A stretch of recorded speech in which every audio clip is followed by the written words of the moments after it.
Hello friends, तो आज मैं आपको जॉन मिल्टन की एक बहुत ही फेमस और बहुत ही interesting epic poem Paradise Lost के बारे में कुछ इम्पॉर्टेंट फैक्ट्स बताना चाहूँगी।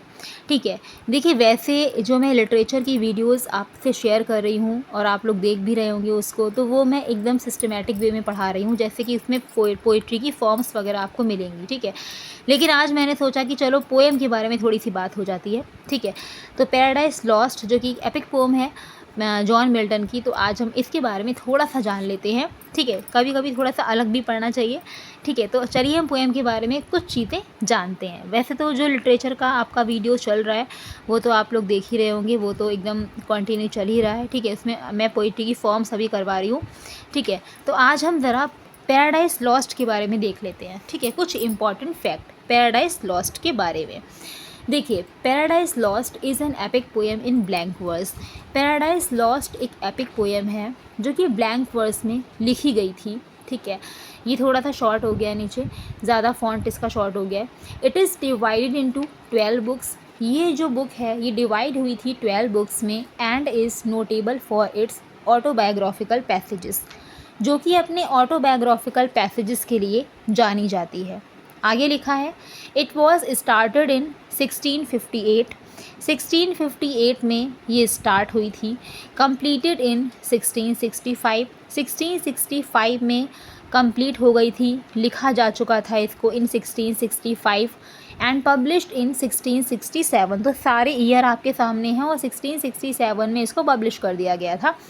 It was written in the last phase of Milton's life. ये मिल्टन के लास्ट फेज ऑफ लाइफ में लिखी गई एक एपिक पोएम है। It consisted of 10 books. 10 books इसमें कंसिस्टेड थी with over 10,000 lines of verse, जिसमें 10,000 लाइन्स थी वर्स की। A second edition followed in 1674। इसका सेकेंड एडिशन की अगर हम बात करें तो 1674 में आया है। Arranged into 12 books. फिर इसको 12 बुक्स में अरेंज किया गया। कौन कौन सी बुक डिवाइड करके, ये एग्ज़ाम में बहुत पूछा जाता है।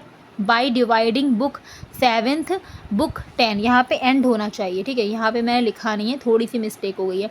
By dividing book 7th and book 10। तो 7th और 10 को डिवाइड करके 12 बुक्स में इसको डिवाइड कर दिया गया, जो कि पहले 10 बुक्स थी, 10,000 लाइन्स ऑफ वर्स। क्लियर है ना। बाद में इसको 7 और 10 बुक में कुछ डिवीज़न करके इसको डिवाइड कर दिया गया 1674 में, जो सेकेंड एडिशन आया है। Saturn is the hero of Paradise Lost book first. Saturn जो हीरो है पैराडाइज लॉस्ट का, वो बुक फर्स्ट का हीरो है। बुक फर्स्ट का हीरो है, याद रखिएगा। This book has been praised for its grand style. और आपने पढ़ा ही होगा कि पैराडाइज लॉस्ट, जहाँ पर पैराडाइज लॉस्ट के बारे में बात आती है वहाँ पे ग्रैंड स्टाइल ना लिखा हो तो फिर क्या ही बात है। ठीक है, तो क्योंकि पैराडाइज लॉस्ट जो है वो अपने ग्रैंड स्टाइल के लिए जानी जाती है। आगे देखते हैं। This poem concerns the biblical story. अब ये बेस किस पर है, बेस पूछा जाता है, बिब्लिकल स्टोरी पर बेस है। Of the fall of man. Fall of man, जहाँ पर मैन का फॉल हो रहा है। ठीक है, the temptation of Adam and ewe. जो एडम और ईव हैं, जो फ्रूट को खा लेते हैं, ठीक है, गार्डन ऑफ ईडन के, उसी पर ये बेस है। ठीक है, एक बिब्लिकल स्टोरी पर बेस है। Adam and Eve by the fallen angel and their expulsion from the, देखिए लिखा है, गार्डन ऑफ ईडन। तो गार्डन ऑफ ईडन में से जो फ्रूट होता है, जो नॉलेज का जो फ्रूट होता है, वो इसको वो खा लेते हैं। ठीक है, तो उसी पर ये स्टोरी बेस है।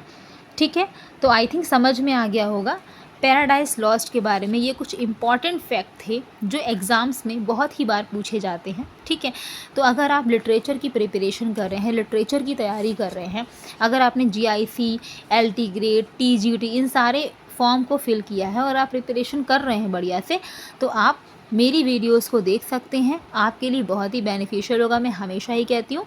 और मेरी वीडियो फिर से कहूँगी मैं, लेंदी नहीं होती है और कंटेंट भी जो इम्पोर्टेंट होता है वो आपको सारा ही मिलेगा। देखिए इसमें हर चीज़ ही लिखी हुई है भी, मतलब जितना टाइम के हिसाब से देखिएगा तो इसमें बहुत कुछ है, जितना मैंने टाइम लिया है आपके साथ। ठीक है, तो है तो इसमें बहुत ही कुछ। ठीक है, पोएम भी है, मैं आपको पोएम भी पढ़ाऊँगी। लेकिन अभी जो हम लिटरेचर में जो हम एक सिस्टमेटिक वे में चल रहे हैं ना, अभी जो आपका फॉर्म्स चल रही हैं उसी को हम कंटिन्यू करेंगे। सैटायर मैंने कंप्लीट करवा दिया है और हम फिर आगे की तरफ बढ़ेंगे।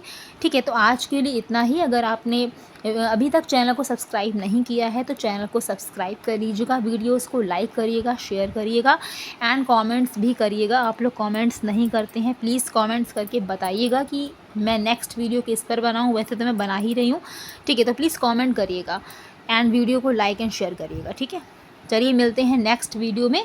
आज के लिए इतना ही। पढ़ते रहिए। Thank you, bye bye.